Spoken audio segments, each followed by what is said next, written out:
guys, today we're going to review the movie The 36th Chamber of Shaolin from the Shaw Brothers. But before we continue, don't forget to hit that like button, share this video, comment, subscribe to my channel, and hit that notification bell so you'll be updated when new content comes out.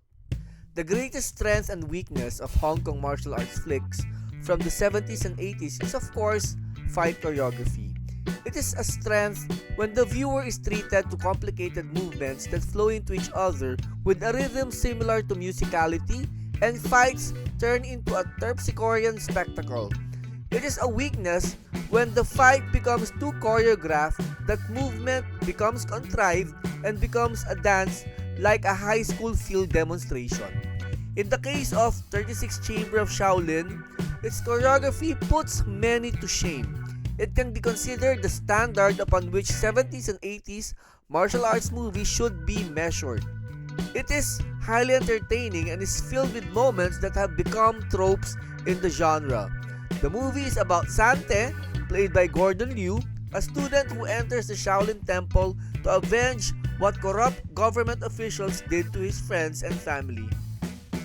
While in the temple, Sante learns Kung Fu by mastering various unique techniques taught in different chambers in the temple. But we don't really care about the story now, do we? We are here to see butt-kicking Shaolin style.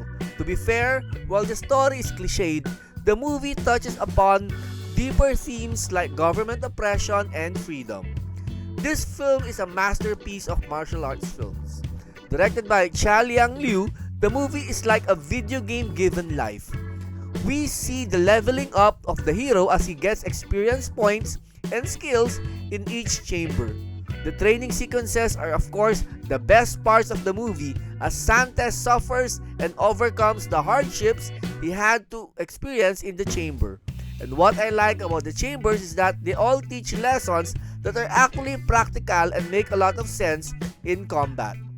There are techniques focused on balance, strength, reflexes, and weapons, and all are used in the third act in a manner that makes perfect sense. The choreography is of course the main attraction, and we get sequences that are coherent and edited masterfully. The cinematography is top-notch as the camera movement perfectly captures the movements clearly, and the cuts are on point, so the rhythm of the fight is actually enhanced by them instead of making it choppy, which is usually the mistake of bad directors. Each zoom, pan, and tilt is perfectly timed, enhancing the choreography. New cinematographers, editors, and directors should use this movie as a template for how to shoot fights. Gordon Liu is a giant of the genre, and rightfully so. This movie is a perfect showcase for his talent and charisma. He exudes the right amount of vulnerability, badassery, and calm as a hero. His acting is also commendable as we see him progress from a petulant student to a monk who has achieved nirvana. The rest of the cast do acceptable jobs in their roles and provide able support to Liu. My favorites are of course the monks, who are a delightful mix of crazy and clarity. This movie can stand toe-to-toe with any martial arts movie. This is among the best of the best which the genre can offer. It is a milestone in cinema as it gives us all the sequences that are considered staples and requirements of the genre. If you're a fan of Kung Fu, you owe it to yourself to watch this. You have no right to consider yourself a true Kung Fu fan if you haven't watched this movie.